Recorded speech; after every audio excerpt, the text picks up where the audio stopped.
kusudi la wewe kuwa duniani. Haujazaliwa uje kuwa mzururaji. Umezaliwa uje kuishi kama Yeremia 1:5. Anasema kwamba wewe ukiwa tumboni kwa mama yako nilishakufanya kuwa nabii wa mataifa. Hii ilikuwa ni kusudi la Yeremia kuja duniani. Ilikuwa ni sababu ya yeye kuumbwa. Mungu alimuumba ili aje kuwa nabii, sio wa mtaani, sio wa vichochoro, kuja kuwa nabii wa kimataifa. Mgeuke jirani, mwambie kwa jirani, who are you?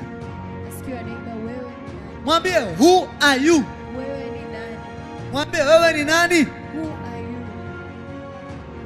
Yeremia ameumbwa, anaambiwa nilikufanya tayari kuwa nabii wa mataifa, kuwa nabii wa kimataifa, sio wa mtaani, sio wa kwenye kata yako, uende kwenye mataifa. Wewe uliumbwa uje kuwa nani leo? Who are you created to be today?